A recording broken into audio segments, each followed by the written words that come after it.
Hello, check. Am I audible? Sir, hello? Am I audible? Hello? Hello? Mic check, hello?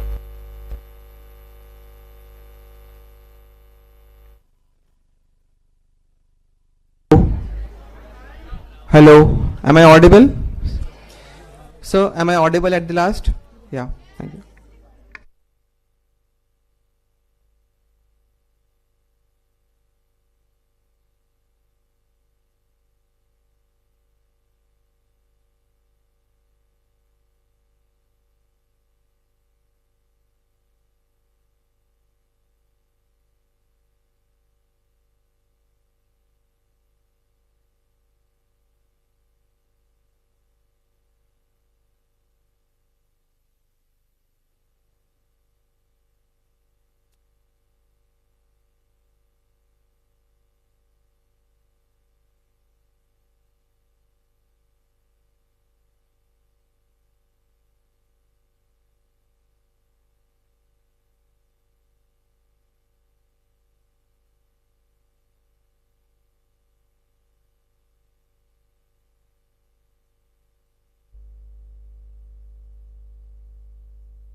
Hello, 1, 2, 3. Attention everyone, please settle down. Our guest for the occasion has arrived, and a gentle reminder to please turn your smartphones to silent mode to avoid any kind of disturbance. Thank you.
Hello, hello, hello, mic check 1 2 3. Hello, hello, hello, mic check 1 2 3.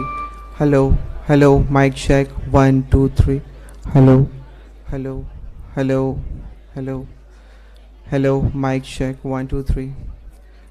Hello, mic. Hello, mic check 1 2 3. Hello, hello, hello, hello, hello, hello, hello, mic check 1 2 3.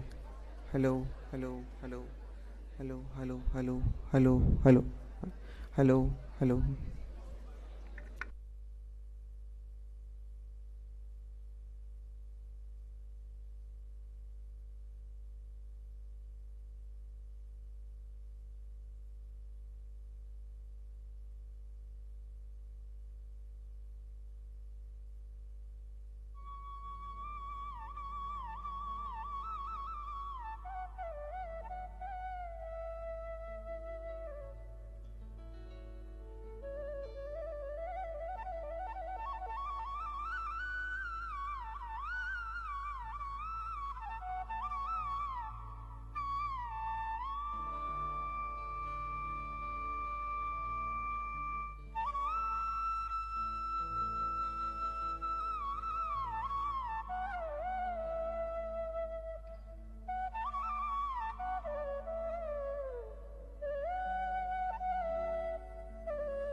Check, check.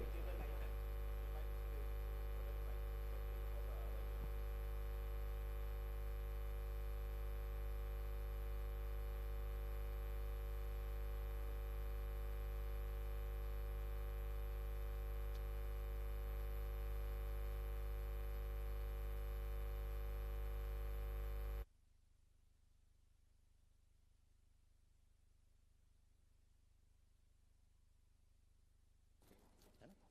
hello.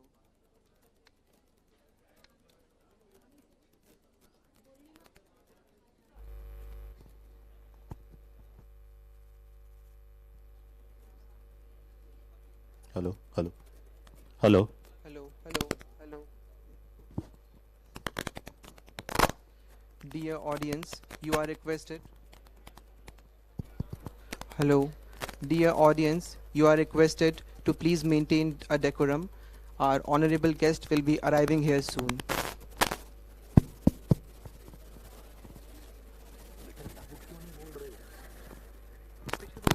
Hello, Hello.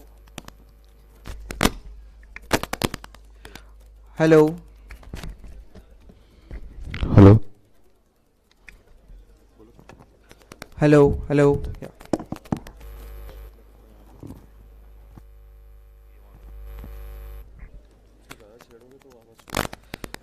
यहाँ पे ठीक है. Hello. Dear audience. Left. नहीं है. बोलो एक बार.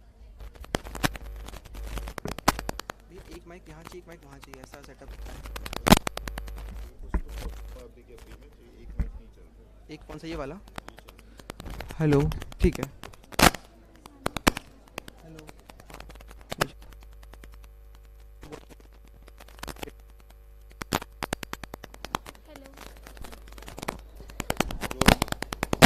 Hello hello hello थोड़ा loud बोलो, लाउड बोलो. वॉल्यूम बहुत तेज है, आपको तेज हेलो हेलो बहुत तेज बोलो.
audience to settle down as our guest for the occasion has arrived, and a gentle reminder to turn your cell phones to silent mode.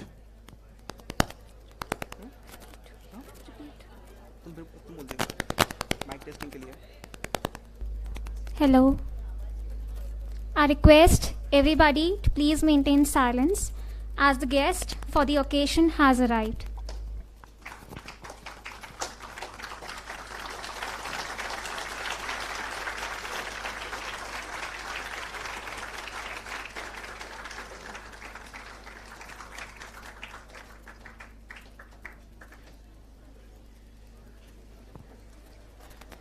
Today, India stands at the threshold of possibility, where the aspirations of many intertwine to shape the course of our shared future.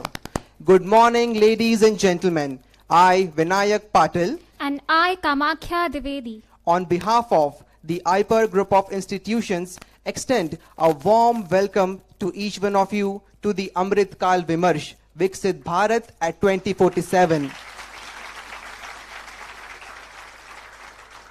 Building upon IPER's rich tradition of insightful learning, today's event marks a milestone as we come together, fostering an environment where innovative ideas and profound wisdom converge to shape the destiny of our great nation.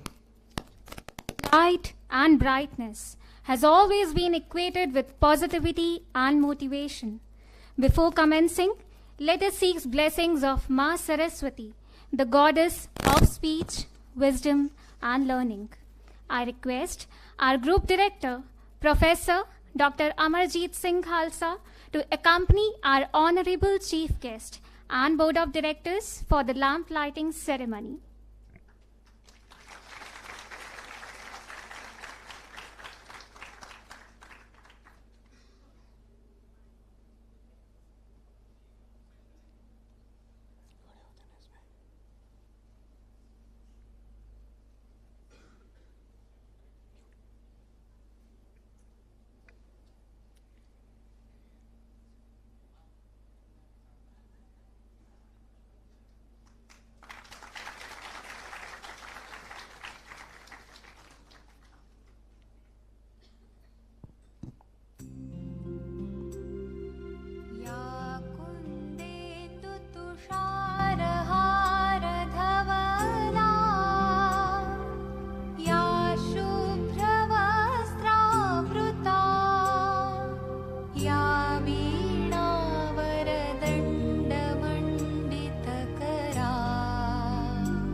Let us wish this light of education takes over the darkness of differences, illness, and violence in the world. Guide us towards progress, equality, and happiness. Institute of Professional Education and Research, IPER Bhopal, was established in the year 1996 by Chaitanya Shiksha Samiti, the group of eminent businessmen, philanthropists, and academicians, with a vision to impart world-class management education in Central India.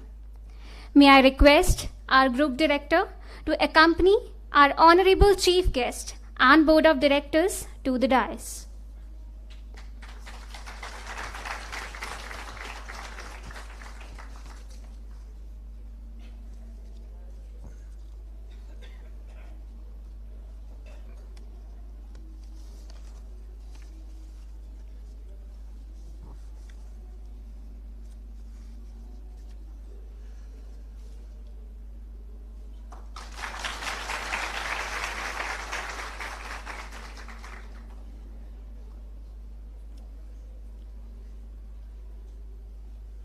We are privileged to have Honorable Shri Jagdish Mukhi former Governor of Assam, as our chief guest for today.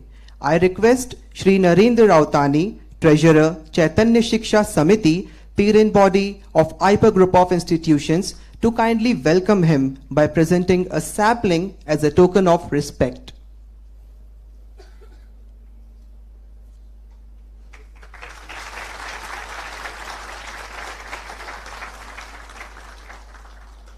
We welcome you, sir.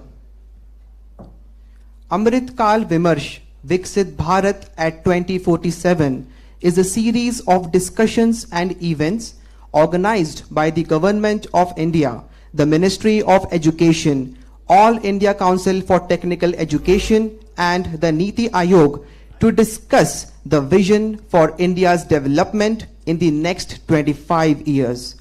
This session serves as a pivotal chapter in our pursuit of a developed nation by 2047, marking the 100th year of India's independence.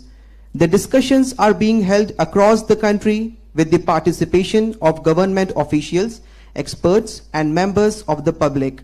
It is our proud privilege to host this momentous event. I request our group director to kindly deliver the welcome address.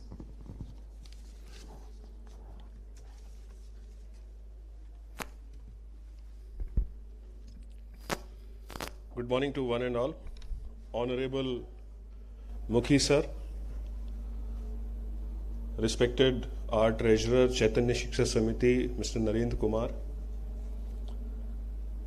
It's my pleasure to deliver a welcome address on this occasion. And why I say it's a pleasure, it's not the routine speech, but it is something which I will cherish for my life to deliver this welcome address. And there are reasons behind that. And I'll tell you those reasons in next 5 minutes. And I think that will make your day also memorable in that sense. Amrit Kaal. This was the idea which was coined by our Honorable Prime Minister of India in 2021. As we are entering into the last quadrant of 100 years of existence of our country, I think it's the opportune time to have these type of deliberations and discussions, which was the dream of our Prime Minister, that in this last quadrant of the century, there should be a dialogue. और मुझे लगता है आपको खुशी होगी अगर मैं हिंदी में इसको बात करूं तो, बिकॉज ये बहुत इंपॉर्टेंट है हमारे लिए. देश को विकासशील देश से विकसित देश बनाना, दिस इज द आइडिया. और जब आप किसी देश को विकासशील देश से विकसित देश बनाने की बात करते हैं तो यह समग्र होना चाहिए. It should be inclusive. And you all know the demographic advantage of this country. Country belongs to you. You are sitting here. 65% of the Indian population is of your age. So you are going to take this country from a developing nation to a developed nation. So that is what was thought by the Prime Minister and then the higher education institutions, जिन्होंने सोचा कि चूंकि इस देश को आगे ले जाने वाले लोग इन संस्थाओं में हैं, तो क्यों ना आप यंग जनरेशन से उनकी मुलाकात कराई जाए जो इस देश को यहां तक लेकर आए. And then the baton should be passed on. That's the whole idea of this deliberation. And meanwhile it was also thought कि when you apply many minds to develop this country, things will be different. तो इस dialogue में यह बात भी होगी कि आपका रोल क्या है, आप क्या चाहते हैं और आप इसे कैसे देखते हैं. इस कंटेक्स्ट में इस तरीके के आयोजन पूरे देश भर में हो रहे हैं. And we are thankful to AICTE that they have chosen your institution IPER to hold this dialogue in central India. Now coming to the second phase which is more close to my heart. Mukhi sir, he is here. Vishwas जानिए, मैं इनको कल से sir को कह रहा हूं. And let us wish him advance happy birthday because day after tomorrow he is having his birthday.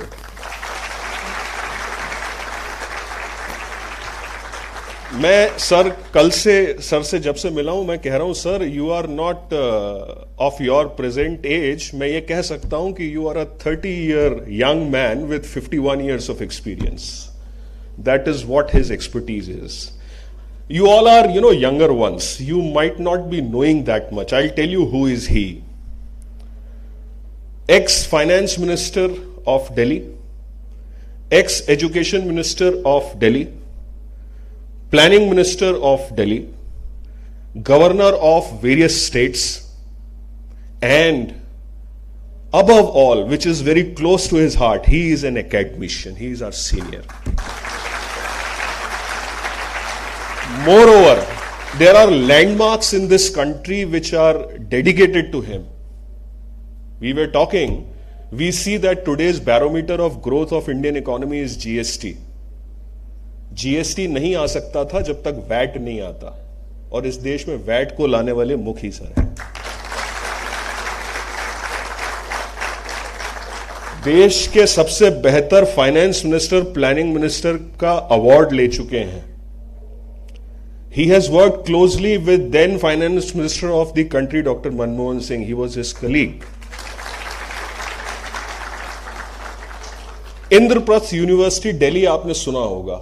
He is the man who founded that in 8 months. 1947 to 1997, there were only 2 engineering colleges which were added to Delhi. और sir ने 2 साल में 25 college बना के उसको दिल्ली को बदल दिया. प्राइवेट यूनिवर्सिटीज को इस देश में लाने वाले सर. जब किसी एकेडमिशियन को आप पॉलिसी बनाने की जवाबदारी देते हो तो यही होता है. And we are fortunate enough that sir is with us today. He has accepted this invitation. Sir, we are very thankful to you that you are here today. अब मैं आपके और इनके बीच में ज्यादा आना नहीं चाहता सर, क्योंकि कल से मैं तो आपके बारे में बहुत सुन रहा हूं, समझ रहा हूं और आपसे बात कर रहा हूं. But my young minds and my colleagues, my teachers should also hear you and have an idea where the economy of this country is going, what is our role, what we should do. हम हो ना हो, आप इस अमृत काल को जरूर देखेंगे. तो आज से उसको देखना शुरू कर दीजिए. जब 2047 में आप इस दिन को याद करेंगे कि आप आईपर में बैठ के इसके बारे में बात कर रहे थे और मुखी सर आपके साथ थे, that will be a memorable day. Thank you.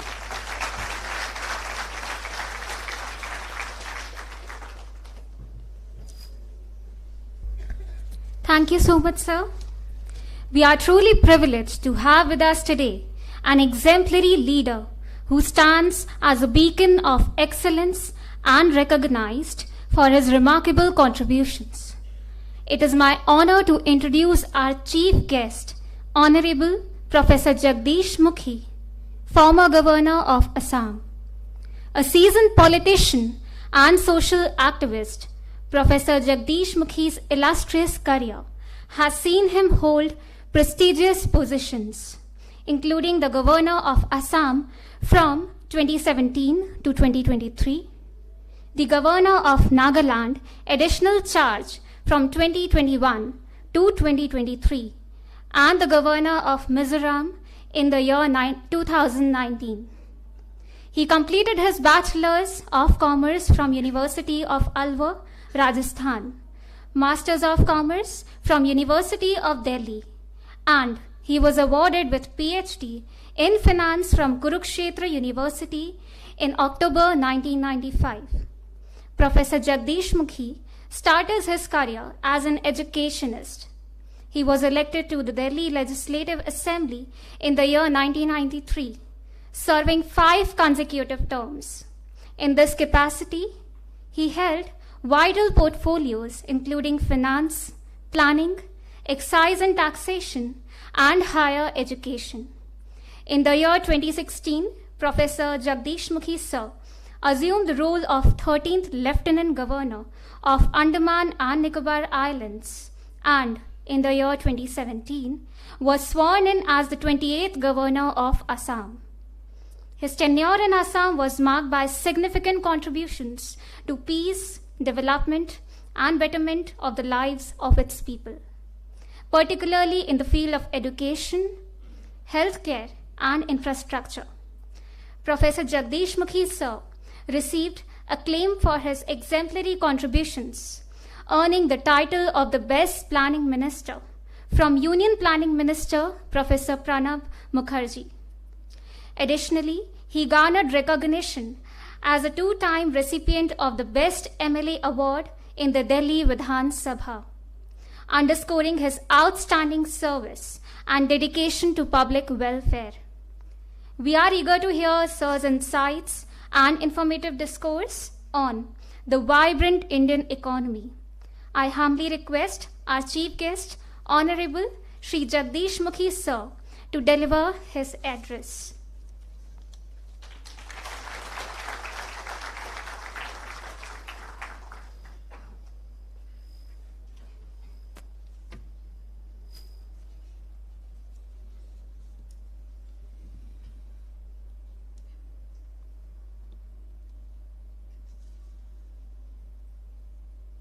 Chairman of the Chaitanya Shiksha Samiti, Shri K.J. Ravtani ji, Dr. Amarjit Singh Khalsa, Director of the Institute, faculty members and the students of the Institute,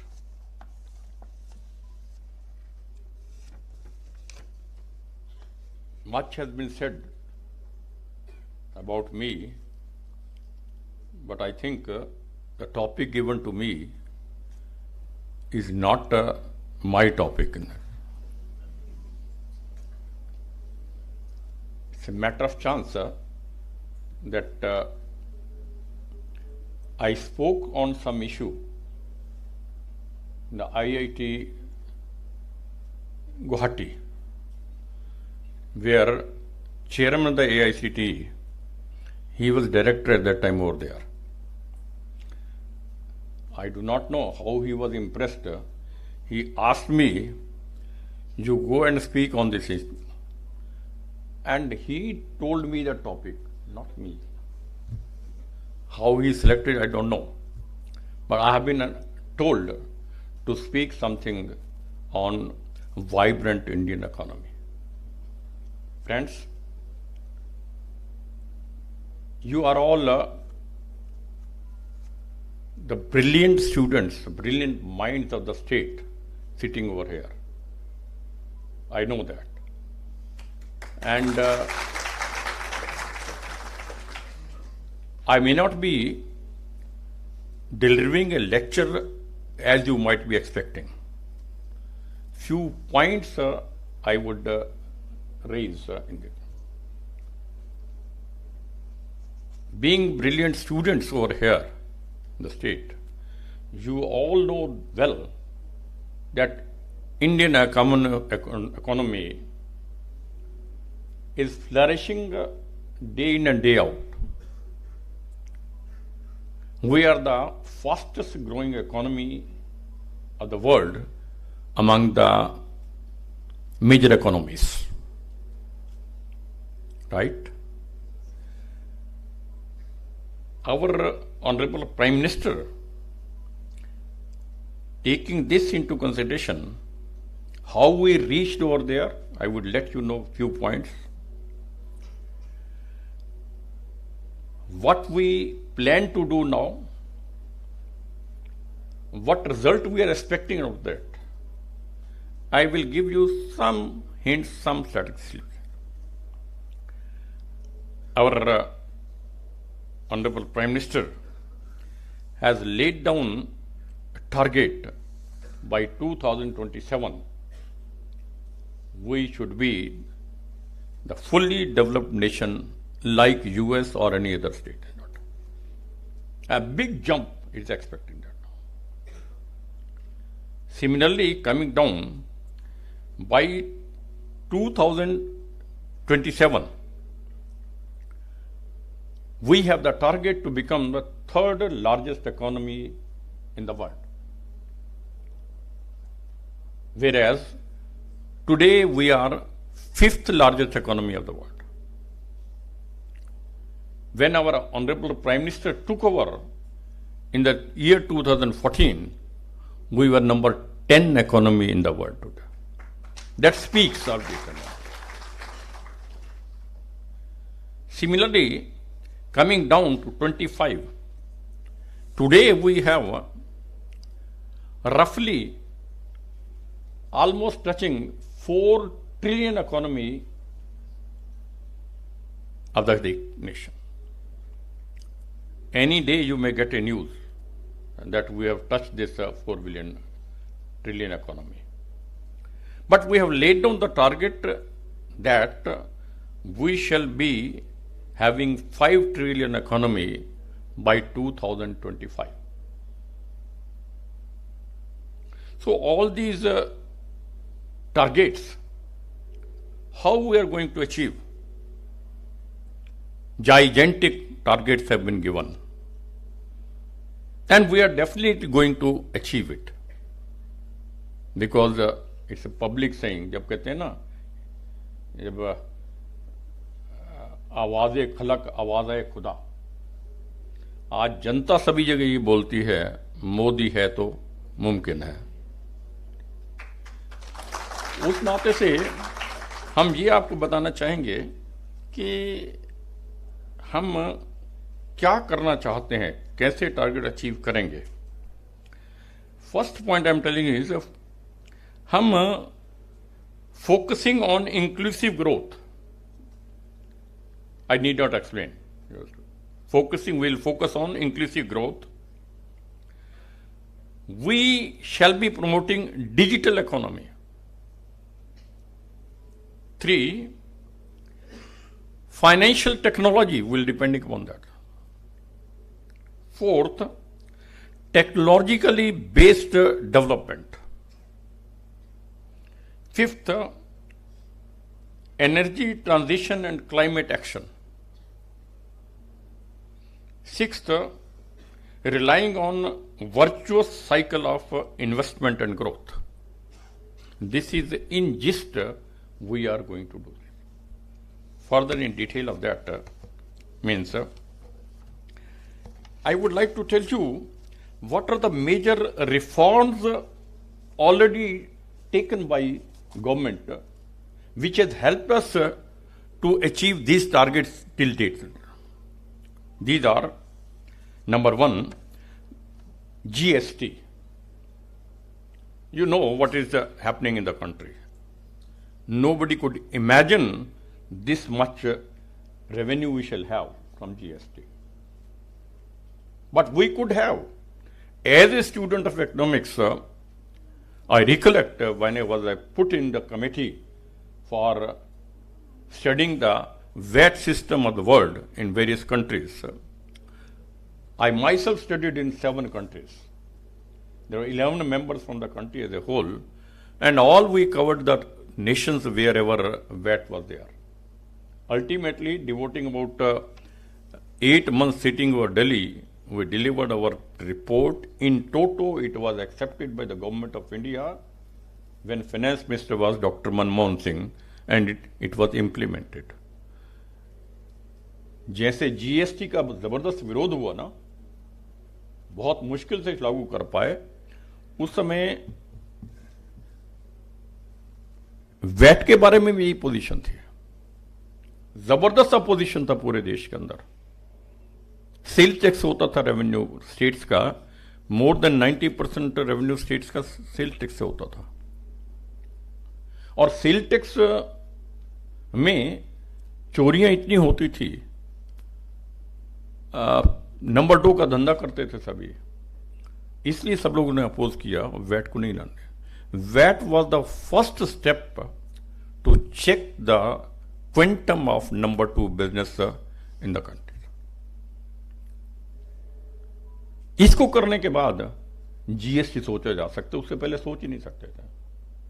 और GST की जितनी performance अच्छी आ रही है, मुझे figure है, data देने की जरूरत नहीं, आप डेली इसे अखबारों के अंदर पढ़ते होंगे। दूसरा है insolvency and bankruptcy code. What is that? This is the single law insolvency and bankruptcy passed by Lok Sabha in May 16. Third step we have taken is a significant reduction in the corporate tax. And like that, next is Make in India. Next is Startup India. And then Digital India. And lastly, production linked incentive schemes. These are some of the various steps or incentives or reforms, you can say, adopted by the Government of India.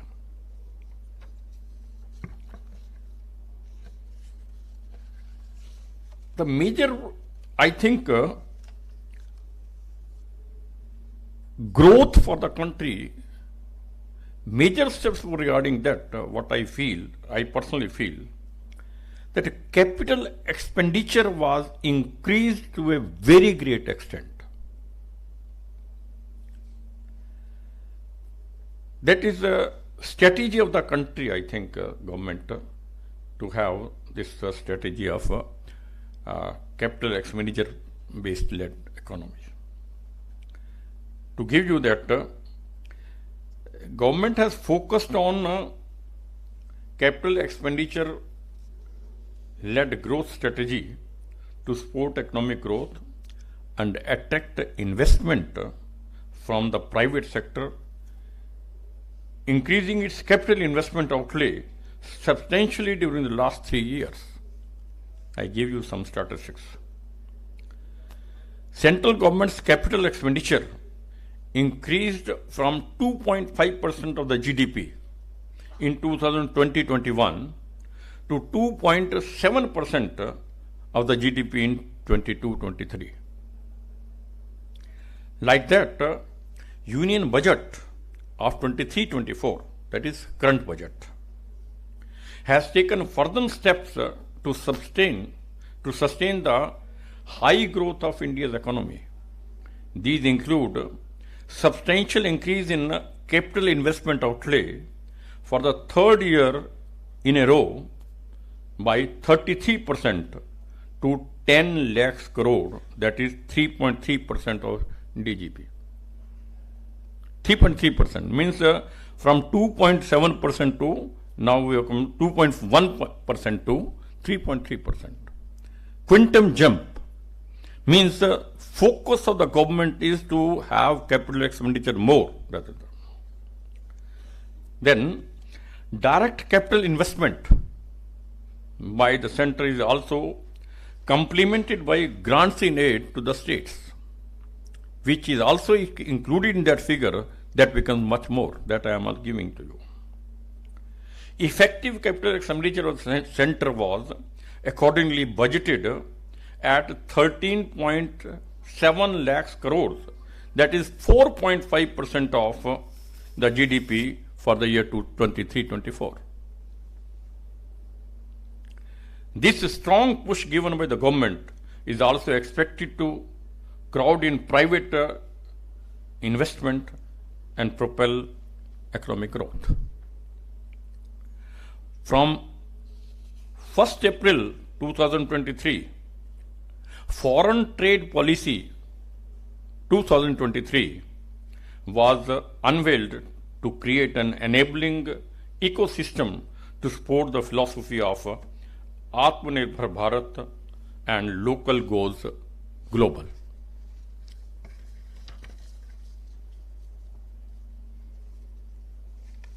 Some other steps which have been taken by the government for growth of Indian economy, I am explaining. One is enhanced outlay for a PM Awas Yojana. I am not giving you the figures, but you know, Awas Yojana has been a very, very successful project, and nobody could imagine that people living in the remote villages shall have their pakka houses. 8 crores of houses have been built and handed over. Means I am not just telling you their achievements. My point was that enhanced outlay on this Awas Yojana. Launch of the aspirational blocks. That is, roughly 500 blocks have been identified for saturation of essential government services, which have been left behind. For them, special attention is being paid through this system, special budget and special areas. So that all those aspirational district earlier than aspirational blocks, they should come at par with the others special. For that additional. That is, next is increase in agriculture credit target to 20 lakhs crores with a focus on animal husbandry, dairy and fisheries, and setting up agricultural accelerator funds to encourage agri startups by young entrepreneurs in rural areas. Means where we are investing, all is that capital expenditure that has given this theory of growth in India. To increase private investment in the infrastructure, the newly established Infrastructure Finance Secretariat has been created, whose aim is to encourage this investment only from the private sector. Totally looking for this, means total emphasis of the whole government has been on the infrastructure, more investment in the capital.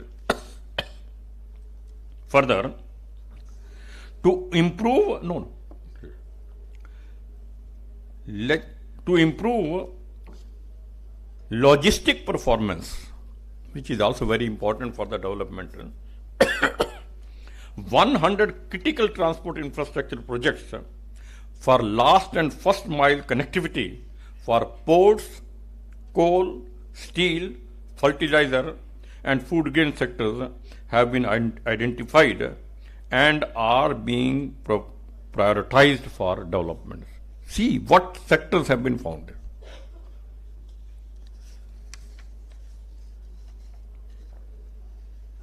Some of the statistics about Indian growth you may like to have. India's economy expanded by 6.1% in the Q4 of the financial year 22-23, leading to an annual growth rate of 7.2%. If we calculate on this basis, according to official figures released on May 31, that is this current year, May 31st, estimated Q4 GDP for a current financial year stands at 43.62 lakh crores compared to 41.1 lakh crores recorded in Q4 of the previous year. I mean, all targets have been given, are being pursued. And one thing I tell you, whatever best policies you may have, whatever the best, but until you have some proper monitoring, you are not going to achieve anything. I am not a teacher simply. I am in the administration only, policy making. And I am firmly of this opinion that you can achieve those targets, best policies, everything you can do. But until you have monitoring at the lowest level to highest level, and you will be surprised, these are major flagship programs of the Prime Minister, that is providing electricity to every house, not every village I am talking, every house. This has been achieved. How they have achieved? Every month it was being monitored from PMO, where all the DCs of all the country, all the states of the country, they have to give performance every month, record every month. If you have feeling why why everything is being. We have been listening, average village shall be connected with electricity. For the last 70 years I have been listening, right? But could not. It is only this government, they focused on it. They focused on it. By monitoring, they could achieve.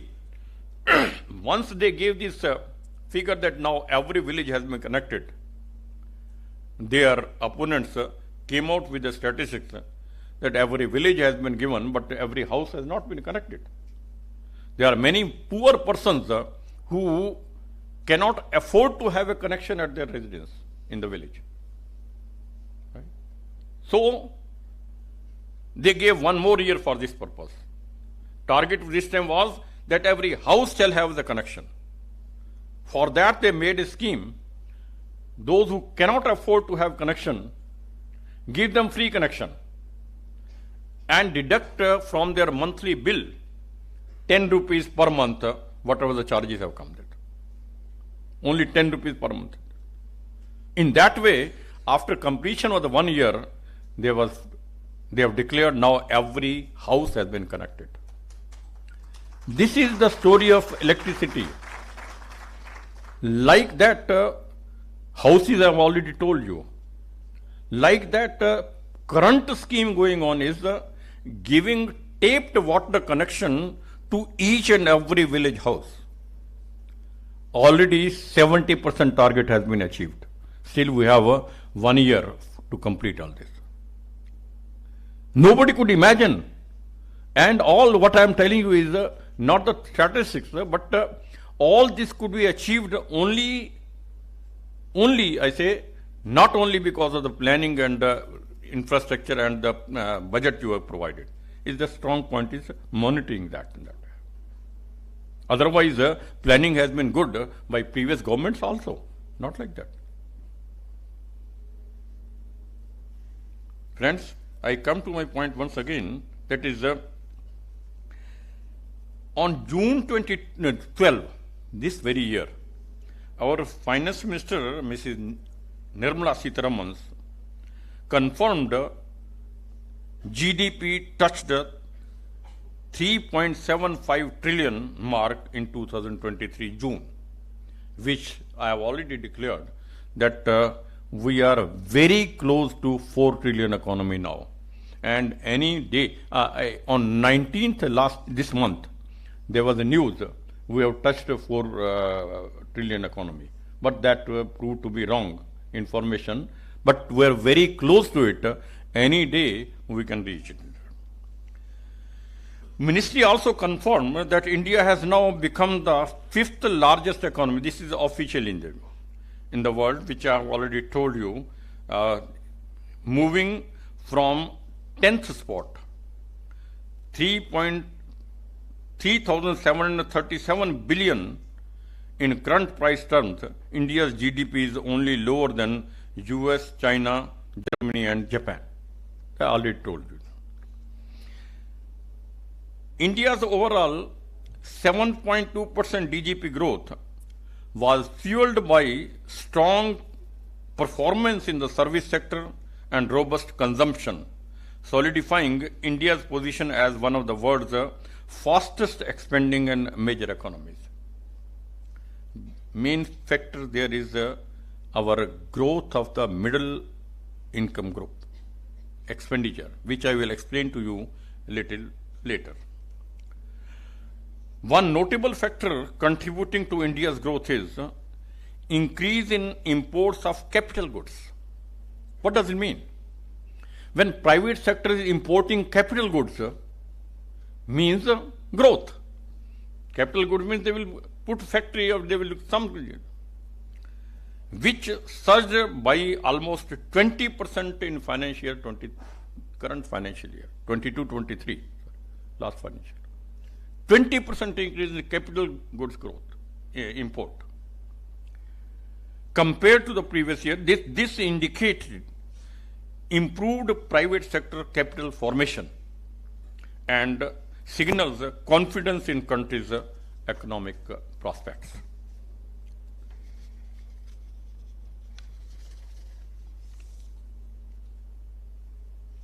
some indicators I am trying to give which highlight improved performances. Consumer price index inflation decreased in August 23 to 6.83% from 7.44%. It was in July 7.44%. In August it was 6.83%. With a decrease in food inflation. This was because of food inflation decrease. In the financial year 24, that is the current financial year going on, the combined index of 8 core industries stood at 154.8 during April to August 23. During April to July financial year 24, that is Unified Payments Interface, UPI we call, volume stood at 37.85 billion transaction worth 74.3 trillion in volume. As of September 29, 23, reserve money stood at 527.93 billion and rupee strength reached 83.26 as US dollar as on October 23. India received foreign direct investment worth 5.7 billion during April to July this year itself, which is indicator for growth, direct investment from the country. As of September 28, 23, India's foreign exchange reserve stood at 593 billion US dollars. Now, digital payment, which I mentioned in the beginning, I will explain to you. Role of digital infrastructure in boosting India's economic growth. I am trying to explain that now. India has made significant progress in developing its digital public interface. Some notable achievements of India's digital public infrastructure include creation of Aadhaar, a unique biometric-based identification system, and the launch of Unified Payment Interface, that is UPI we call it. The real-time digital payment system has revolutionized digital payments in India. As per the report published by ACI worldwide, India leads globally in real-time payment transactions with 89.5 billion transactions processed in 2022. Highest in the world. May not be as per value, but as the number of transactions, we are number one. A study by the World Economic Forum to estimate the monetary savings by using UPI over other permanent methods highlights that up to February 23, approximately 300 lakhs crores has been transacted through UPI since its inception in 2016. If this amount had not been transacted through UPI and through other system or cash, it would have costed the economy approximately 5.5 lakhs crores, which could go as high as 7.2 lakh crore depending on the alternative people opted for the. How much we would have lost had we not adopted this system, you can imagine.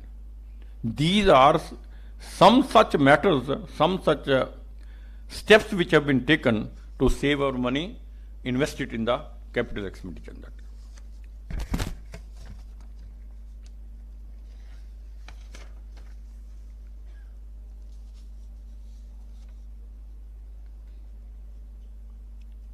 India's digital transformation, that is, the robust DPI has played a pivotal role in enabling the country's digital transformation, providing citizen-centric and transparent government services. If there is a check, not check, I say the major check on the corruption in the government at the various levels, major contribution is this one. Not that people have become honest. Everybody wants to make money, right? But these system we have adopted that help to check all this put and digital infrastructure played a significant role in allowing countries' response to COVID-19 pandemic with the Arogya Setu and COVID apps helping to track and contain the spread of the virus and facilitate the vaccination of a large number of people in a very short period. You know that history, I need not repeat. Several service delivery platforms such as Ayushman Bharat, Digital Locker, Diksha for education and teaching training, GST and GEM for public procurement, and Umang for delivery for government of service electronically have been implemented successfully. Again, these are the steps where we have checked this corruption. Checking the corruption means helping to grow the economy also. Digital economy's contribution to India's GDP has increased from 4.4% in the year 2014 to 11%. It is expected to contribute more than 20% to the country's GDP by 2026. Amazing. How our country can remain passive on economic development when we are doing all this? That is, we call it a vibrant economy.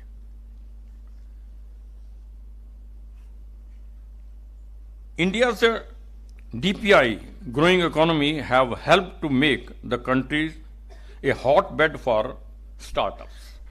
Because of these systems, our youngsters, after doing their engineering or doing their MBA, they are having their startups.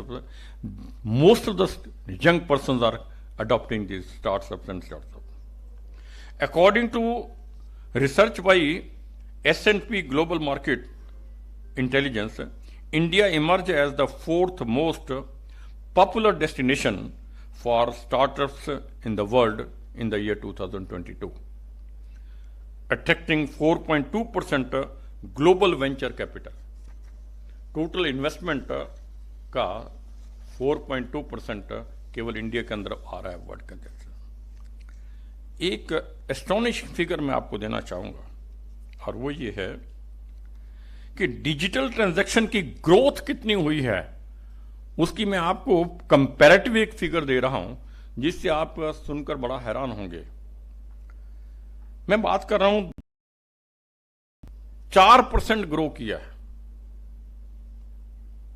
Dealing through checks banks, और जो हमारा digital system से किया है वो 65% growth किया है।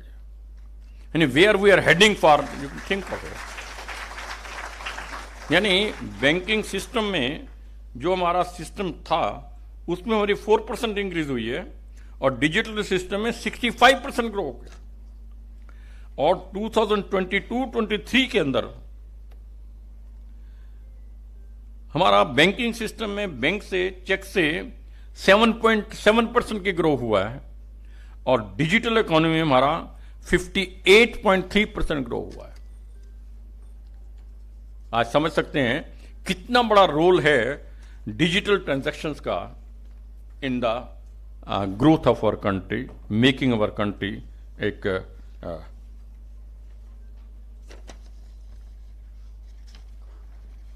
Friends,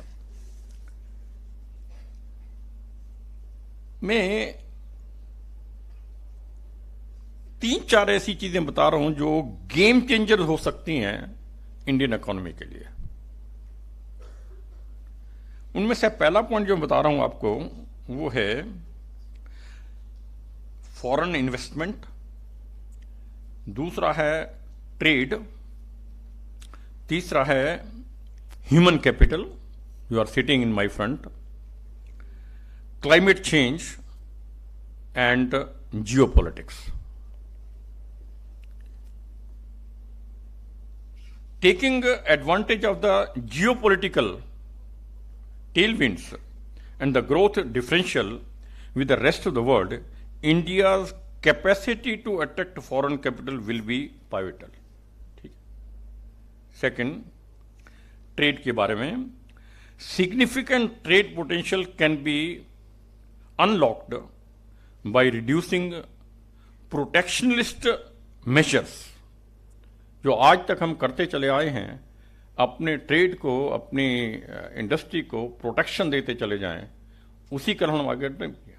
आज ये सारा प्रोटेक्शन को हटा करके ओपन कंपटीशन में क्वालिटी प्रोड्यूस करेंगे और कॉस्ट ऑफ रिडक्शन करेंगे और compete करेंगे वर्ल्ड में, उसी से ही हमारी वाइब्रेंट इकोनॉमी आगे बढ़ सकती है। Demographics will be advantages to India's growth story if coupled with the policy reforms targeting broad measures of human capital development while keeping in mind regional disparities.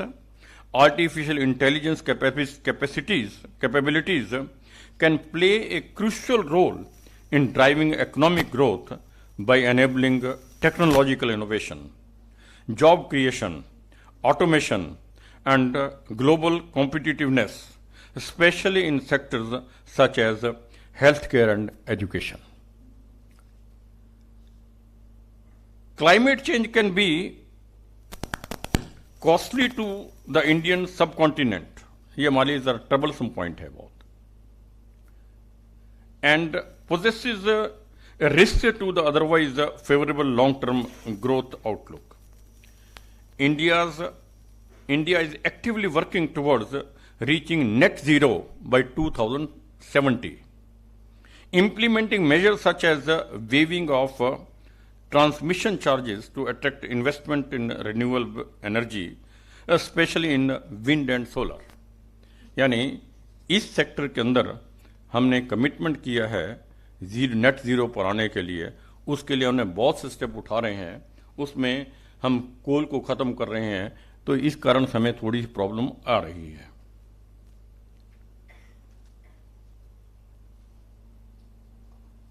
On the global stage, India tends to align more and more with US, although it has tried to maintain its historical stance of non-alignment and possesses the diplomatic power to be the bridge between global South and West. Yet, its growing importance must be analyzed from the multinational perspective due to growing costs and tensions in neighboring regions. ये आपको daily newspaper में पढ़ते होंगे कि आज हमारी क्या position है। यूएस और रशियन ब्लॉक के अंदर, नोइंग इट वेल कि China is helping Russia, Russia is helping China, ठीक है, उस सब हालात में भी हमारे देश की फॉरेन पॉलिसी कितनी सक्सेसफुल है। हम जितना ही नजदीक यूएस के पास हैं, उतना ही नजदीक हम आज रशिया के साथ हैं।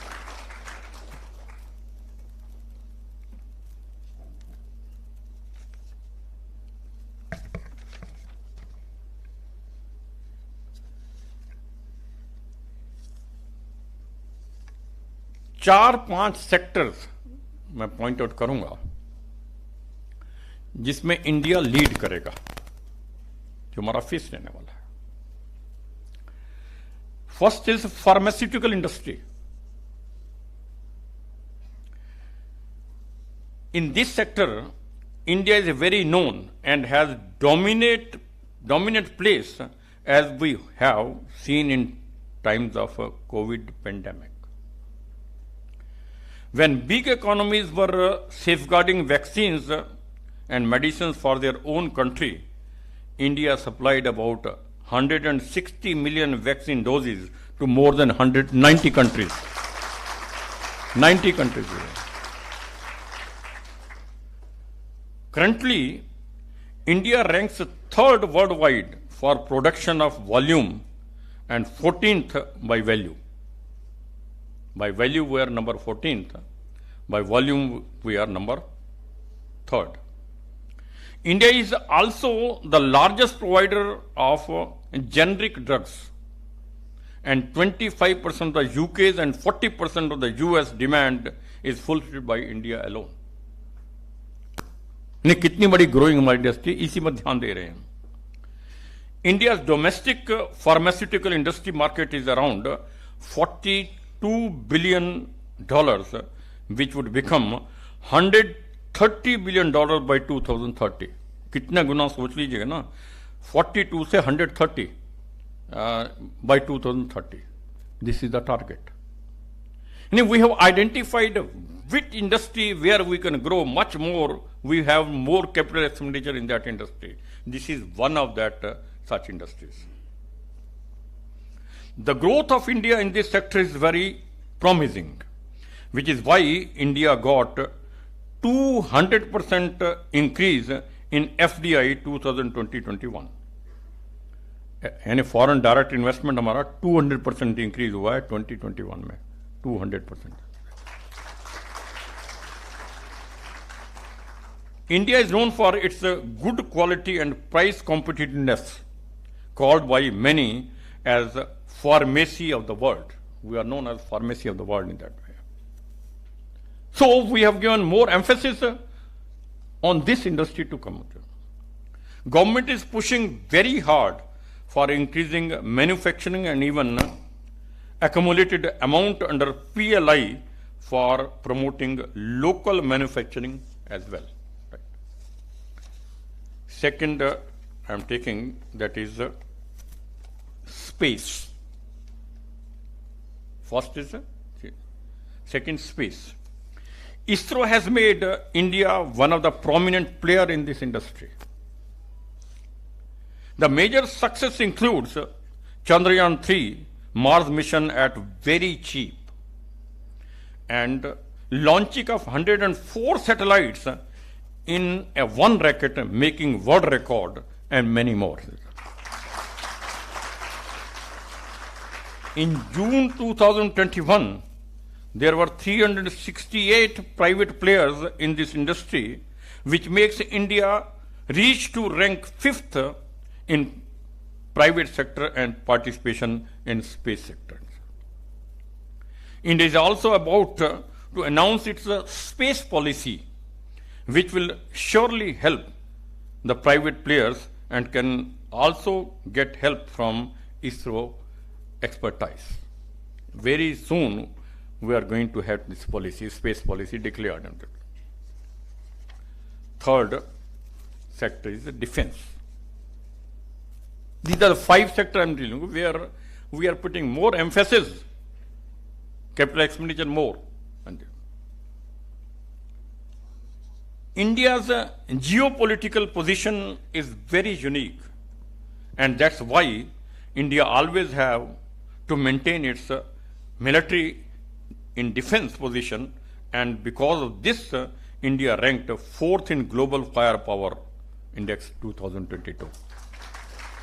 यानी डिफेंस के मामले में we were number 4 in the world, expenditure and all that. India has reduced 21% defense import in between 17 to 21. Modi ji की सरकार बनी थी 14 में, प्लानिंग किया, आगे बढ़े और डिसाइड किया कि डिफेंस में मतलब टोटल इंपोर्ट करते हैं हम, तो बहुत बड़ा नुकसान है हमें. इस डायरेक्शन में ध्यान दिया. आपको जानकर खुशी होगी 17 से 21 के बीच में इन 5 साल के अंदर 21% हमने डिफेंस का इंपोर्ट कम कर लिया 21%. This happens under Make in India campaign, and government has fixed the target of building 25 billion worth of defense goods by 2025. एक टारगेट रखा है दो, जो हमने आपको पहले ना 5 ट्रिलियन इकोनॉमी कैसे बनेगी, ये आपके सामने एक उदाहरण है. $25 billion worth of defence goods यहां प्रोड्यूस करेंगे bye 2024. Similarly, in keeping this target in mind, India has produced 11.85 billion worth of defense goods. Target है 11.8 बिलियन का, अभी तो हमने बताया. Indian military export has also increased 7 times since 2016. यानी defence goods में हम इंपोर्ट कम कर दिया है, साथ में एक्सपोर्ट शुरू किया है. एक्सपोर्ट कितना किया है आप देखिए. Indian military export has increase 7 times since 16. Indian arms like BrahMos missile, Tejas are in a deal with various southeast countries, and India, by developing joint venture technology transfer, can achieve its target and can become major country in this sector. This is regarding the defense. Fourth industry which I think will be, that is renewable energy.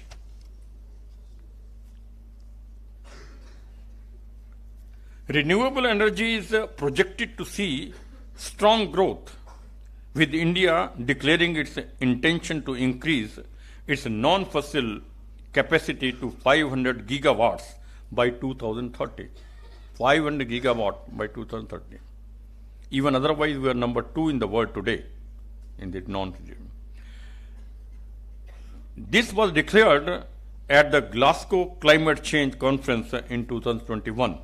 As well as committing to net zero carbon, as I earlier mentioned, emissions by 2070. This growth will be driven by combination of urbanization boosting the demand for energy and an increase in the proportion of power generated from non-fossil sources, which it is estimated will reach 66% by 2030. में non फसिल जो है उससे हमारी energy 66% हो जाएगी. Around $2,000 billion is expected to be invested by private sector and state-owned enterprises to meet India's new energy roadmap by 2030. ये हमारा इन्वेस्टमेंट होगा. टारगेट केवल मात्र टारगेट बनाने के लिए नहीं है, उनको अचीव करने के लिए प्लान भी, which also includes a green hydrogen policy which aims to meet 10% of the global hydrogen demand. As per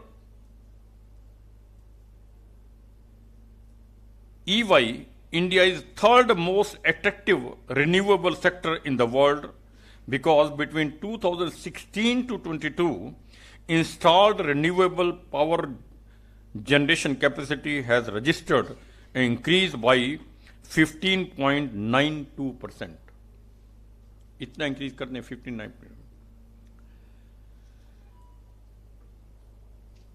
Indira Gandhi International Airport has become fully solar and hydro powered. 100%. कोई electricity नहीं है. In Gujarat's run of Kutch, government has been building 4,750 megawatt capacity of renewable energy park.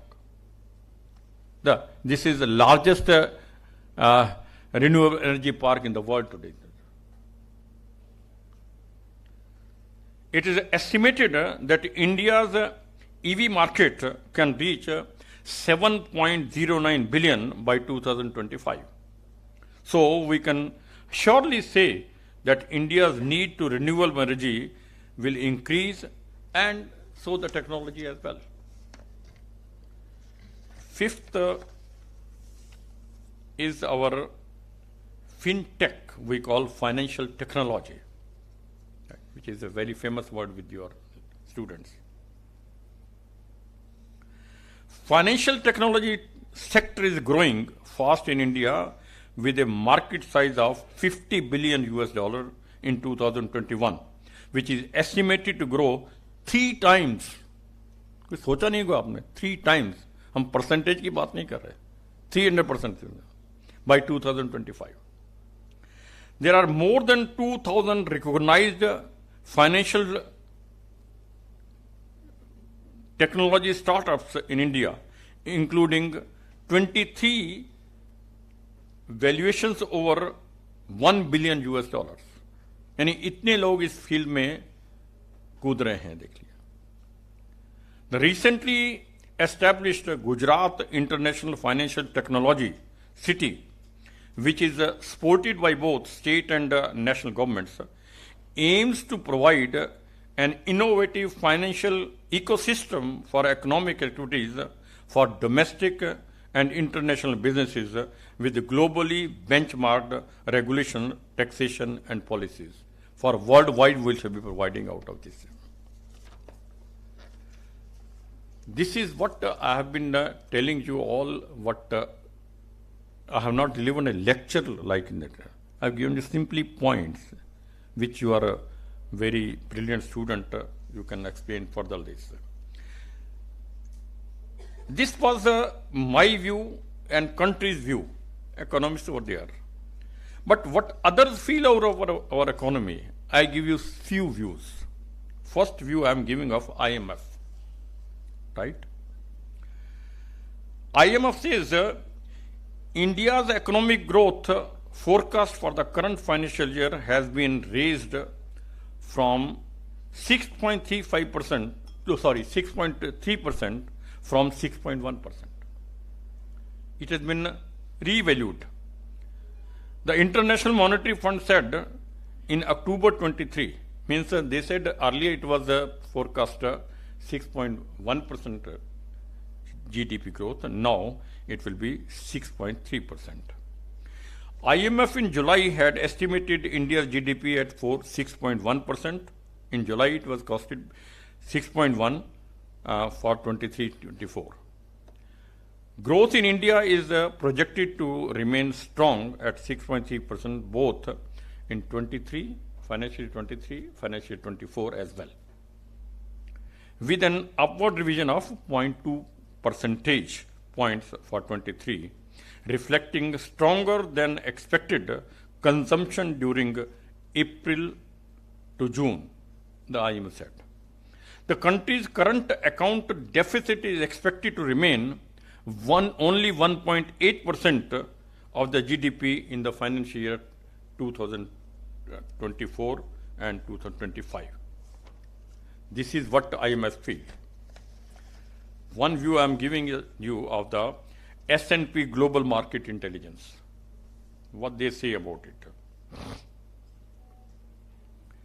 India, the world's 5th largest economy in the world, is likely to overtake Japan to become the world's 3rd largest economy. This is Japan as well as Germany both. It is almost same. With a GDP of US dollars 7.3 trillion by 2030. This is not my saying. S&P Global Market Intelligence says economy of the country will be 7.3 trillion by the end of 2030, which indicates that we will certainly be a developed nation by 2047. This is what you follow. India's normal GDP measured in US terms is forecast to rise from 3.5 trillion in 22 to 7.3 trillion by 2030. This rapid pace of economic expansion will result in the size of the Indian GDP exceeding Japan's by 2033, making India the 2nd largest economy in the in the Asia Pacific region. Mean Asia में number 1 China, number 1 हम रहेंगे और world में number 3 हम हो जाएंगे by 2030. This is what this agency says. By 2022, size of the Indian GDP had already become larger than GDP of the UK and also France. By 2033, India's GDP is also forecast to surpass Germany, which I told you. Germany and Japan economy is almost equal, little more than. S&P Global said the long-term outlook for the Indian economy is supported by number of key growth drivers. An important positive factor for India is its large and fast-growing middle class. That is the major thing there. If our industry is flourishing, it is only because of the money in the market. I mean, our middle income group has grown. Expenditure on our is much more. That's why it's a major factor considered by India, which is helping to drive consumer spending. The rapidly growing Indian domestic consumer market as well as its large industrial sector have made India an increasingly important investment destination for a wide range of multinationals in many sectors, including manufacturing, infrastructure, and services. Infrastructure, manufacturing, and services. And service sector is increasing much more by any other sector today. The digital transaction of India, which I earlier mentioned, that is currently underway, is expected to accelerate the growth of e-commerce, changing the retail consumer market landscape over the next decade. This is not my opinion. S&P Global Market. The rapid growth of e-commerce and shift to 4G, 5G smartphone technology will boost homegrown unicorns. The large increase in FDI inflows to India that has been evident over the past 5 years is also contributing with a strong momentum evident even during pandemic years of 2020 and 22. When no economy developed in any country, in those days also, we had our economy grow like that in that. India's strong FDI inflows have been boosted by large inflows of investments from global technology MNCs such as Google and Facebook. This is what they feel.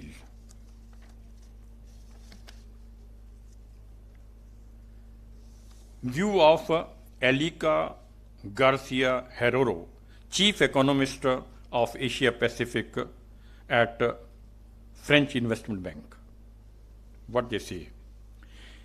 India will continue to be bright spot in global economic picture. Country has been favored by foreign investment in recent years, reflecting its promising long-term outlook helped by youthful demographics and fast-expanding middle class. We expect such a trend to continue. Consumer spending remains one of the biggest growth drivers in the world's populous nation. India's consumer market is set to become the world's third largest by 2027 as the number of middle to high income households rise according to report by BMI. These are the views of various economic agencies I am telling you. Now, if we conclude it right now, what you find out of it is that our middle class is growing. Our expenditure is increasing per head. And our capital investment is increasing day by day. And our monitoring, our government is not only planning, not only providing finances, but monitoring at the lowest level to highest level, that is paying. I think these are some of the points which are eye-opener for a learned students like you, where our economy is going on, how we are proceeding, and how we are going to achieve these high targets put before us by our Honorable Prime Minister. These are some of the points which I could write down and explain to you. Rest, I think I am thankful to our director and our chairperson. They have invited me to be amongst you people today. Actually, my field is different, where I can accelerate more. But few things other than this lecture, if I am allowed to say a few things. I would suggest one thing to all of you. You have already chosen your career, right? You know what you have to do. But after choosing your career, until you have a strong commitment to achieve it, that is, we call it strong willpower. Strong willpower. That is needed. Without that, you cannot achieve your target. Three things are there. First is that you have to be very cautious while choosing your field. That you already done it. Whether with the help of your teachers, or with the help of your parents, or by these days your various systems are there, already you are chosen. Second step is that you should develop strong willpower. And third is hard work. Whatever might be the strong willpower also, if you don't put your hard work, you can't achieve it. This, why I am taking up this issue, which reflects upon me itself. Let me tell you, I studied from a college in Rajasthan, did my BCom in Hindi medium. And thereafter I joined, I just passed out simply. I was not brilliant student at all. Last student, you can say. Right? I passed out. I dreamed now that I am to study. I was working for social organization, never studied in the college. In the 1965, I joined Shri Ram College of Commerce for MCom. I was so much dismayed that I cannot pull on in this class. There were 30 students in the class. At that time, commerce used to be very rare. And out of 30 students, 7 were toppers from the different universities of the country. I must be the last man. I could not understand the lectures in the university at all. I decided to leave the course at all. I was at the verge of leaving this course. All of a sudden, my teacher in the class, he had taken a test. One period of 1 hour. In 1 hour, you have to write one question, answer. And there was an economics paper I wrote. I thought I may get 2 marks out of this, or might make 3 marks. I will not get more than this, because I was ready to leave this course. But I got 12 marks out of 20 in this mark. I was surprised. No. I was surprised. I went to my teacher. Dr. Kulkarni was my teacher at the time in the Shri Ram College of Commerce. I said, you have given me these marks to encourage me that I should not leave the... He said, no, it's worth for it. I never knew it's your paper. I discussed with him again and again. He says, it is worth for it. Then I decided that I must stick to it. I can pull on. I can pull on. And then I started studying some books in English of BCom. Thereafter I studied MCom. And there were some teachers who were foreigners who were studying it. Really I could not understand. And it was after almost 6-7 months I decided now I am to stay here. And I decided, this is, now I am coming to your point. At that time I decided fully that this is my aim. I am to be first class MCom from Delhi University and teacher in this university. This I decided. Wrote down on a paper, kept in my box in the hostel, Shri College of Commerce. I was staying there, right? This was first. Then it was a strong determination, strong willpower, which I developed, decided I must get it. Earlier I was not in a position to pull on. Now I am thinking of topping the university. Where from I got this? Then I put my hard work. How?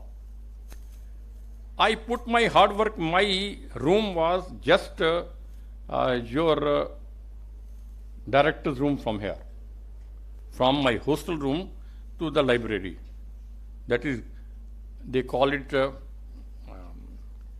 peculiar university library which is open for the 24 hours.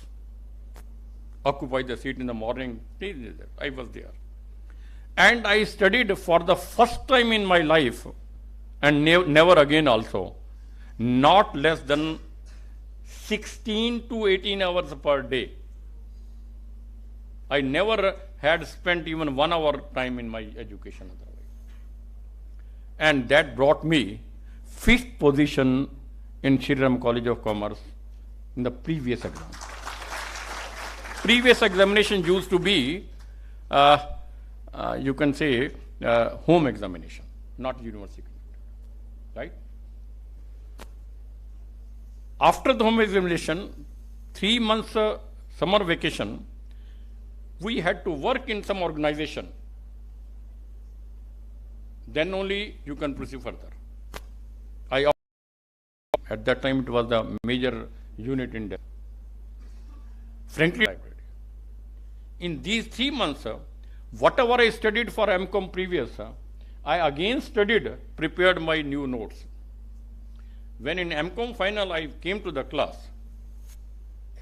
I felt myself next to none in the whole organization. That was because of the hard work. And that's why in the final, all those who were toppers from various universities, some of them did not clear it, and I topped the university in that case. So, what was that? Opinion out of these 4 points come out of this, my experience. One, you should choose your career after consultation at various levels strongly. Then, develop a strong feeling, strong commitment, strong willpower, and then hard work. 3. And 4th, which I conclude, is this, that language has no taboo on the knowledge. Knowledge has nothing to do with the language. You can have your understanding. That's why in our new education policy, we have decided and is being implemented in the country that at least up to 5th level education, all should be given your mother tongue, where you can learn more in that case. Right. Friends, this is why I have gone out of my topic, is sitting you people before me, brilliant students. You have chosen this career. You develop your strong will and hard work, you will have the brilliant career. Thank you very much.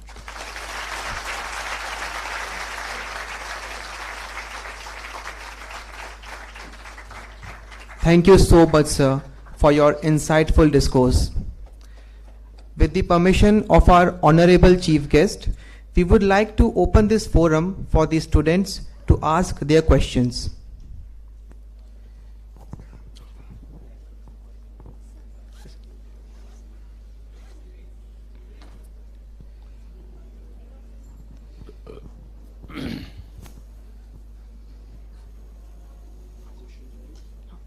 Questions, please.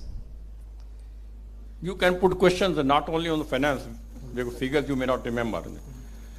You can put, because my experience is more in making plannings, implementations, monitoring, and it is that field where I have you can put any question in that way, no problem.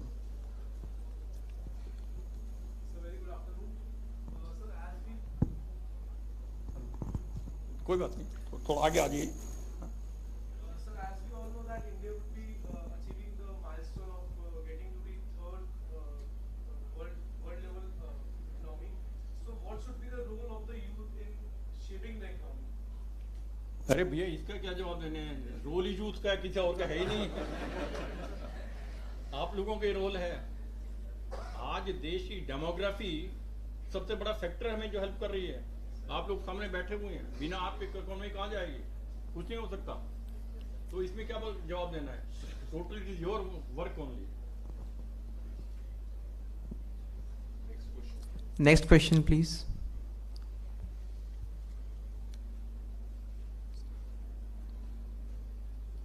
ऐसे ही बोल दिए बेटा, आगे आ जाओ, थोड़ा आगे आ जाओ. Good afternoon, sir. My question to you is, what is the role of startups in making India? हैं? What is the role of startups in making India? ये तो मैंने बताया ना.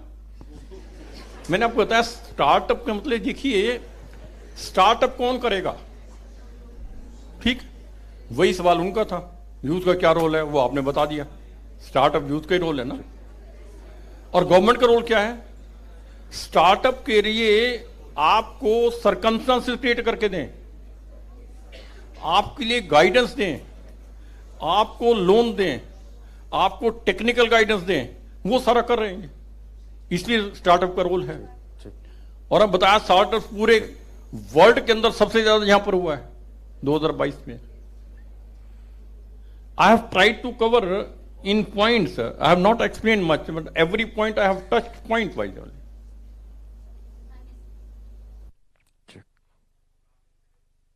We are looking our GDP is increasing rapidly, but our per capita income is looking like stagnant. So what we are doing? नहीं. This how for it is correct this information. जो आप कह रहे हैं हमारी पर कैपिटा इनकम स्टैटिक है. Sir, according to our GDP, our per capita income is not looking that good. Yes. अच्छा, नहीं ठीक. What we are doing in this particular sector to improve the per capita income? देखिए per capita income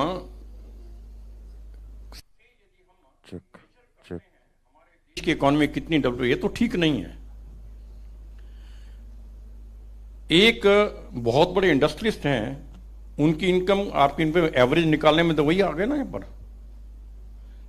तो growth कहां हुई country. हमारा concern इस बात से है कि लोएस्ट लेवल पर जो व्यक्ति है देश में, आखिरी पंक्ति के अंदर खड़ा हुआ व्यक्ति अंत में है, उस तक कितना लाभ पहुंचा, उनकी इनकम कितनी बड़ी है.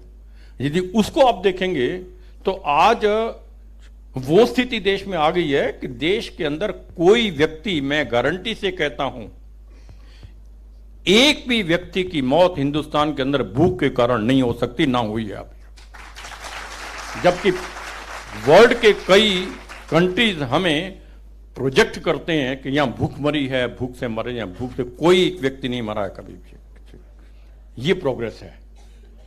आप जो पर कैपिटा इनकम कह रहे हैं ना, ये कंट्रीब्यूशन है पर कैपिटा इनकम में. आज गरीब व्यक्तियों को घर बैठे हर एक को राशन फ्री मिल रहा है. मरेगा कहां से वो? हर व्यक्ति को फ्री राशन मिल रहा है पूरा. और यहां तक कि वो गरीब व्यक्ति अन्न लेकर ब्लैक कर रहे हैं, बल्कि बेच रहे हैं वापस. ये भी साथ में हो रहा है. तो कोई व्यक्ति नहीं मरा. और आज जो ट्रेंड गवर्नमेंट में चल रहा है, जो कि मैं सहमत नहीं हूं, कम से कम जो फ्री चीजें देने का, फ्री बाइज जिसे बोलते हैं, वो बहुत ज्यादा मिल रहा है उनको. उनकी इनकम वैसे बढ़ गई ना. सारी फैसिलिटीज उनको दे रहे हैं, कैश में दे रहे हैं, काइंड्स में दे रहे हैं, सब कुछ कर रहे हैं आप. तो हमें ओवरऑल पर कैपिटा इनकम कितनी बड़ी, उसकी बजाय इसे देखना चाहिए गरीब व्यक्ति तक कितना पहुंचा, तो उस लिहाज से पहुंचेंगे तो वो काफी, हमारी ज्यादा पॉपुलेशन उस कैटेगरी की है ना, इसका मतलब उनकी कैपिटल पर कैपिटल इनकम तो बहुत ज्यादा बढ़ी है ना। इसलिए हमारी ग्रोथ रेट के अंदर मैं जो विजुअलाइज करता हूं अमृत काल वर्ष कैपिटल इंडस्ट्री का नहीं है, वो हमारी स्मॉल स्केल इंडस्ट्री जो है वो बहुत ज्यादा हमारी पर कैपिटल इनकम बढ़ाने के अंदर मदद कर रही है ये। और मैं बहुत ज्यादा इसे इंपॉर्टेंट नहीं दे रहा हूं जो आप कह रहे हैं हमारी पर कैपिटल इनकम कम बढ़ी है एज कंपेयर टू ग्रोथ है, कोई ज्यादा इंपॉर्टेंट फाइनेंशियली मैं इसे इंपॉर्टेंट नहीं मान रहा हूं। पर कैपिटल इनकम गरीबों की बहुत ज्यादा बढ़ी है, ये देखने वाले।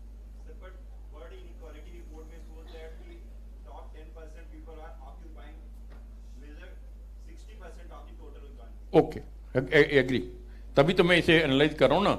मैं उस 10% जो ज्यादा कमा रहे उनकी नहीं, मैं तो नीचे देख रहा हूं कि उनकी जो गरीबी की रेखा से नीचे चल रहे थे ना, आज हिंदुस्तान में गरीबी की रेखा के नीचे कोई व्यक्ति नहीं है। Is it not a big achievement for economy?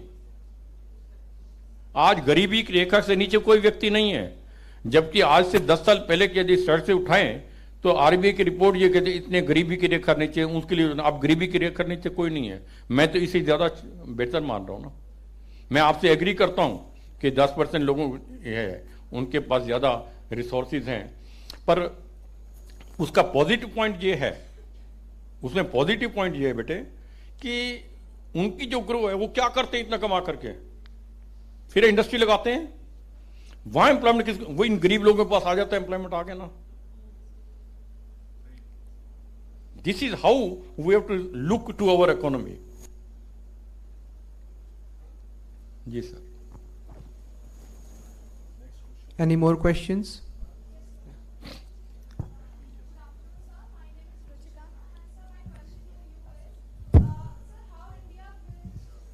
Mic ले लीजिए, आगे आ जाइए। Hello. Good afternoon, sir. My name is Ruchi Sharma, and my question to you is how India will be able to reap well its demographic dividend. Sir, how India will be able to gather the demographic dividend with respect to benefits of working population. Like the population has increased by 130 crores to 140. So what will be the impact on the working population?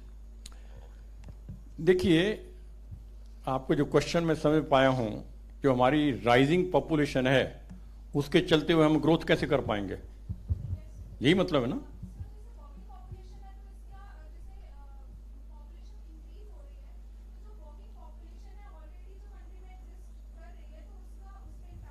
नहीं, मैं सुन नहीं पा रहा।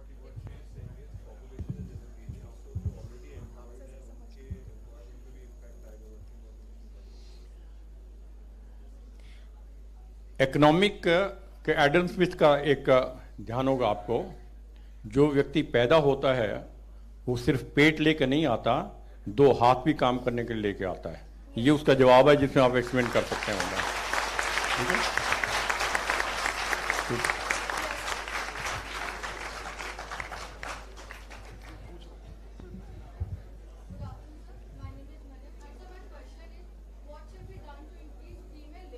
participation rate to become third largest economy. Role of female participation rate. Unfortunately, women have lagged behind, not in our country, in whole of the world, even in Western countries also like it.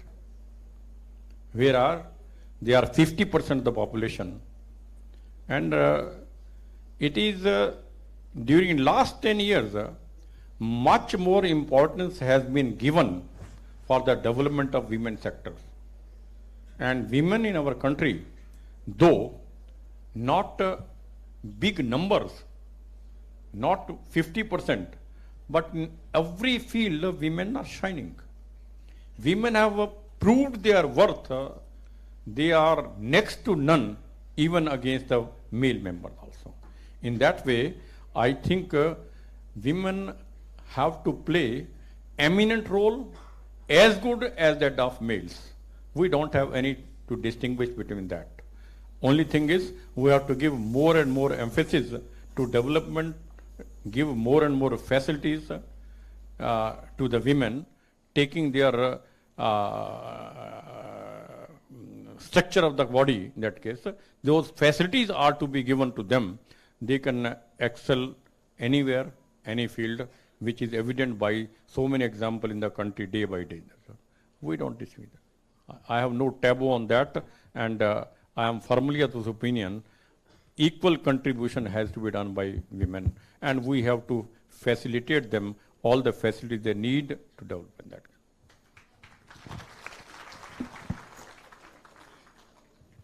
Good afternoon, sir. Sir, as you said that Indian economy is growing at fast pace. So, sir, what will be the role of agriculture in that?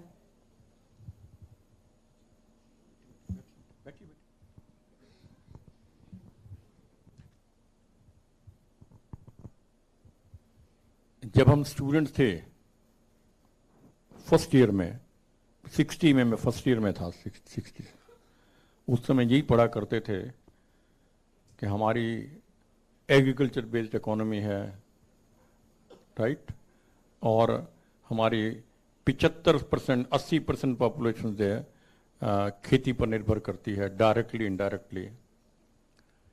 आज वो यद्यपि 80% से कम हो करके 60% पे आ गए हैं जी, 60-65 के बीच में रेंज करता है, ठीक। किंतु हमारे देश में आज भी सबसे बड़ा सेक्टर है तो एग्रीकल्चर ही है। क्यों कहते हैं? बड़ी बड़ी इंडस्ट्री तो वहां नहीं है, इंडस्ट्री डेवलप कर रही है, जैसे ये क्वेश्चन आया था, बहुत ज्यादा डेवलप कर रहे हैं, कमा रहे हैं बहुत। बेसिक यही देखना था, एग्रीकल्चर जो करता है कि वो घर से बाहर नहीं निकलता, अपने खेत पे रहता है, उसकी इनकम बढ़ी या नहीं बढ़ी? आज उनकी इनकम बढ़ गई है एग्रीकल्चर। आज एग्रीकल्चर किसान की जो डिस्पैरिटीज मिलती हैं उनको अपने बिजनेस के अंदर, उनको खत्म करने के लिए गवर्नमेंट ने बहुत कदम उठाए हैं, जो इस बात को सिद्ध करता है कि हम एग्रीकल्चर डेवलपमेंट पर सबसे ज्यादा ध्यान दे रहे हैं। किसान को right from the beginning and तक का सारी फैसिलिटीज आज सरकार दे रही है, ये इस बात को सिद्ध करता है। हम पहले स्टडी करते हैं किसान के पास जाकर के, तेरी जमीन कैसी है, उनको हम सॉइल कार्ड इशू करते हैं, ये सॉइल कार्ड आपकी जमीन की मिट्टी कैसी है। वहां से शुरू करके फिर हम उन्हें बताते हैं कि यहां पर कौन सी प्रोडक्ट की जा सकती है, फिर हम उनको बीज प्रोवाइड करते हैं, फिर हमको खाद प्रोवाइड करते हैं, फिर हम उनको आगे बढ़ा करके फसल काटने के नए सिस्टम बनाने की बात करते हैं, और सबसे बड़ा यह है कि हम उन्हें कोशिश करते हैं मार्केट के अंदर ठीक प्राइस उन्हें मिले। ये एक ऐसा फैक्टर है जो मार्केट के अंदर ठीक प्राइस उनको नहीं मिलता है, उसके लिए कदम उठाने की जरूरत है। क्योंकि किसान बड़ी मेहनत करके, आज हमें अच्छी तरह से ध्यान है, हम एक एक गेहूं के दाने के लिए तरसते थे। अंडर PL 480 ऑस्ट्रेलिया से, USA से गेहूं मंगा करके लाइन में खड़े होते थे, लंबी लंबी लाइनों के अंदर राशन लेने के लिए। आज हमारा देश सेल्फ डिपेंडेंट है अनाज के अंदर। सब किसान ने मेहनत की है, सख्त मेहनत की है, खून पसीना बहाया है, किंतु किसान फिर भी गरीब क्यों है? उसका कारण यही है कि जितना हिस्सा उनको मिलना चाहिए प्रोग्रेस के अंदर वो नहीं मिलता, वो बीच के मिडिलमैन खा जाते हैं सारा। मेहनत उनकी है, खाते वो हैं इससे। इसलिए सबसे बड़ा फैक्टर जो है वो ये है, किसान को अपनी प्रोडक्ट का ठीक वैल्यू मिले, इसमें बहुत कदम उठाने की जरूरत है। कई कदम उठाए गए हैं, और मैं सॉरी टू से, ये जो किसान एजिटेशन हुआ था पीछे देश के अंदर, क्यों हुआ था वो ध्यान है आपको? यानी बेसिक जो पॉलिसी लाए थे ना, वो ये थी, गरीब किसान को जो लूटने की स्थिति बनी हुई है वो खत्म होनी चाहिए। आज ये है, हर किसान को अपना प्रोड्यूस जो है जहां वो रहता है उसके साथ लगती मंडी जो है उसके अंदर देना पड़ेगा, और मंडी वाले उन्हें लूटते हैं, इतने परसेंट ये दिए, इतने परसेंट ये, इतने दे दिया। और कुछ लोग ऐसे हैं जो मंडी वालों से मिलकर के सारी चीजें एक्वायर कर लेते हैं, फिर इसको हाई प्राइस पर बेचते रहते हैं, किसान को लूटते हैं। उन्हें इस चंगुल से, आड़तियों के चंगुल से बचाने के लिए ही वो लॉ लाया गया था। अनफॉर्चुनेटली किसान एजिटेशन गलत ढंग से चला गया और वो पॉलिसी विड्रॉ कर ली गई, अदरवाइज वो एक रेवोल्यूशनरी होता आपके किसानों के लिए। तो ये सारे चीजें स्टेप हम लेते हैं किसान की। इसका मतलब क्या है, हम एग्रीकल्चर इकोनॉमी पर बहुत ज्यादा जोर देते हैं, हर लिहाज से जोर देते हैं, और एग्रीकल्चर का बहुत बड़ा रोल है हमारे इकोनॉमी को डेवलप करने के अंदर। और आज देखिए किसान को 3-4 चीजें, ये जो मैंने सारी चीजें प्रोवाइड कर रहे हैं, उसमें साथ में एक चीज और जो प्रोवाइड कर रहे हैं वो है नेचर के कारण उनकी फसल बर्बाद हो जाती है। कभी ज्यादा बारिश होने से, कभी बारिश ना होने के कारण, कभी ओले पड़ने के कारण तबाह हो जाते हैं, खत्म हो जाते हैं। तो आज एक insurance scheme, crop insurance scheme बनाई है, prime minister crop insurance scheme, उसके लिए उनको अरेंज किया है। आप मध्य प्रदेश के अंदर बहुत बड़ी अचीवमेंट है, उसके अंदर बहुत बड़ी अचीवमेंट है।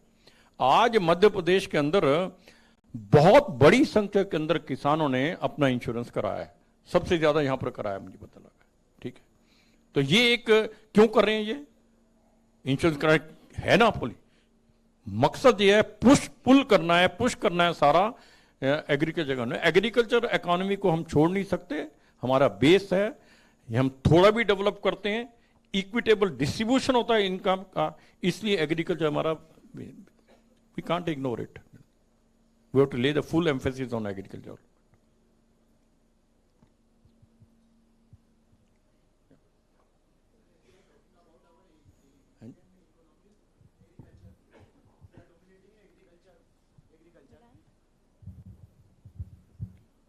Sir, we are dominating in agriculture, but our import of pulses is around 16,000 crore. That's a local market.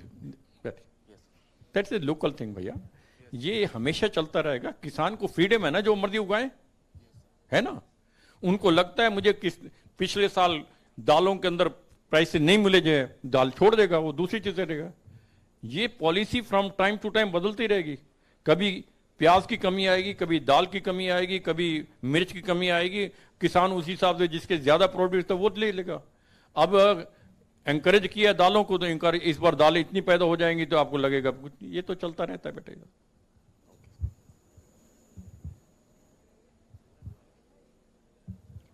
Good afternoon, sir. My name is Sonu Solanki, and my question is, so the model adopted for economic growth in the year 2019-20 was consumption-driven economy. So will the same model be followed in future? हाँ, यही तो मैंने बताया, पूरा सारा lecture में यही तो बताया बेटे मैंने।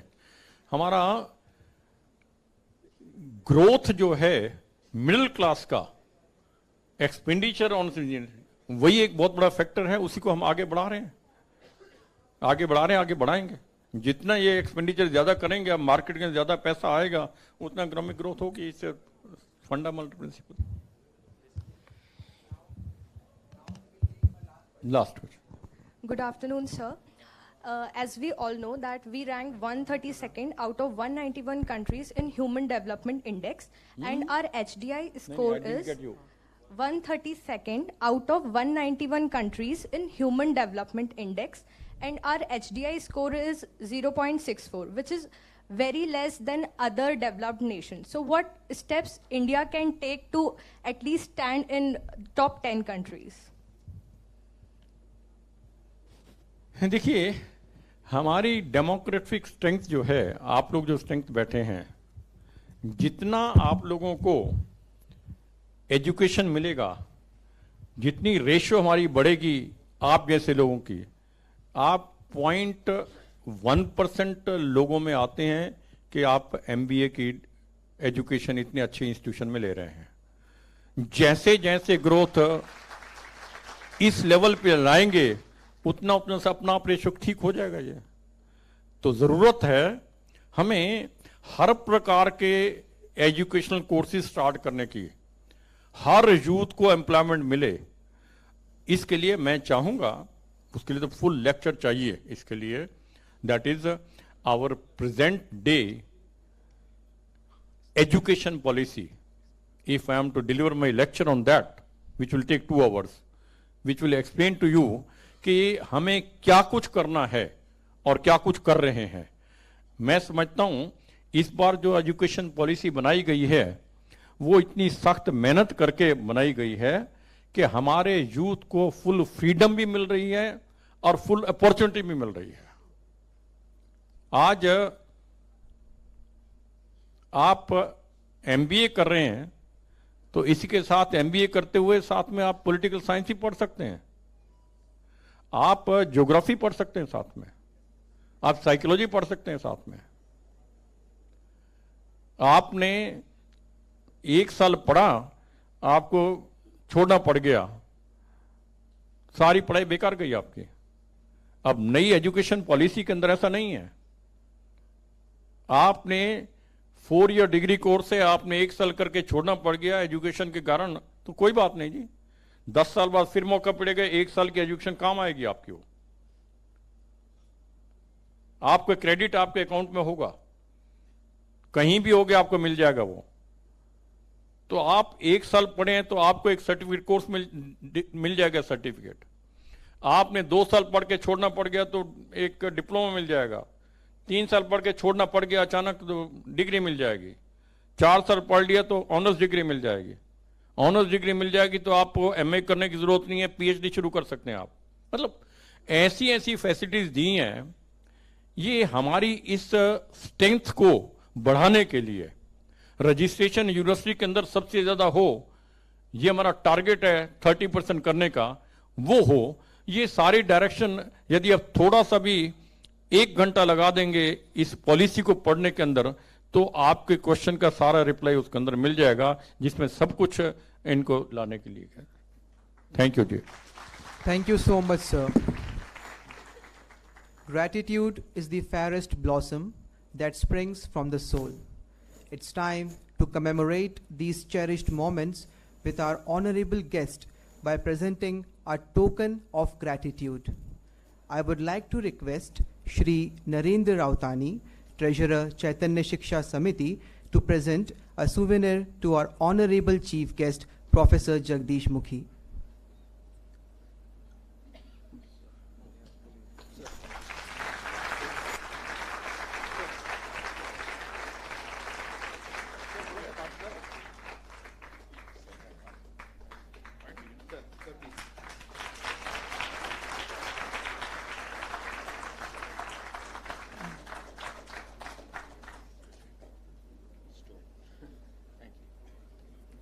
Now, I request our group director to present a memento to our honorable chief guest, Professor Jagdish Mukhi.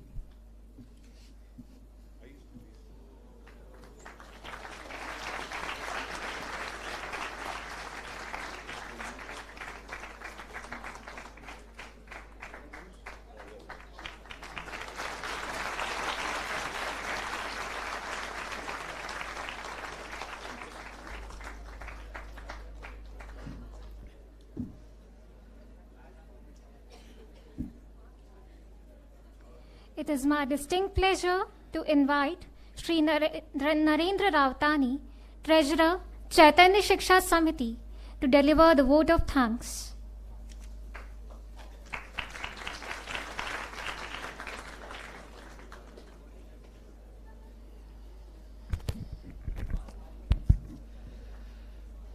Long, long ago, there was a person called Christopher Columbus, and he set on a journey. In Europe, during those times, एक बात चलती थी कि there is a land of opportunity, there is a land of resource. उसको ढूंढना है, we have to find it. Christopher Columbus निकला, and unfortunately he couldn't get to India, but he landed in America. So since those days, there is talk of India, there is talk of opportunities, there is talk of resources that are available in India. America को land of opportunity बोला जाता है, but the way I see it, India will be the land of opportunity for the forthcoming future.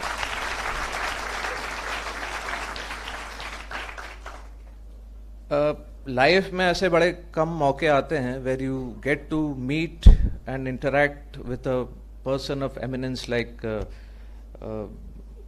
Mukhi ji, and it is our privilege कि हम उनसे मिल पाए, उनसे interact कर पाएं, students अपने questions पूछ पाएं.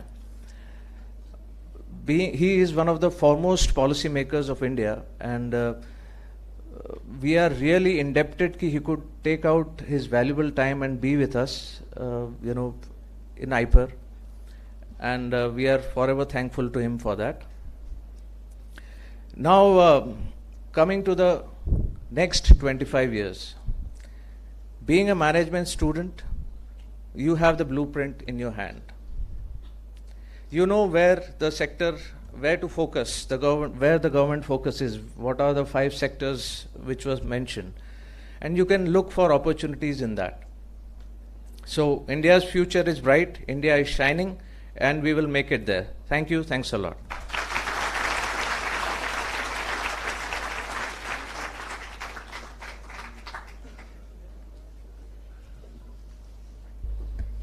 Thank you so much, sir. As we conclude this memorable event, I request everyone to please stand up for the national anthem.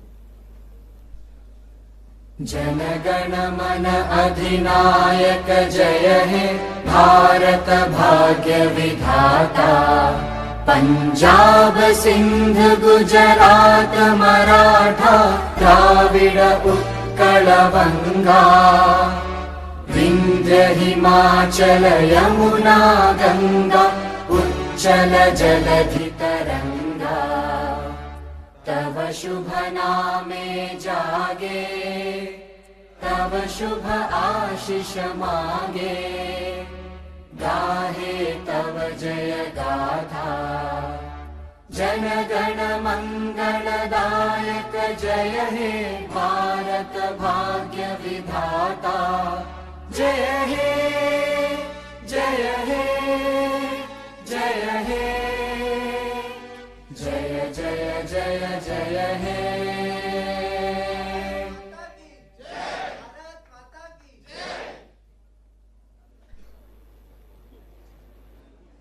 I request the faculty members to please come on the stage for a group photograph with our Honorable Group Director and Board of Directors.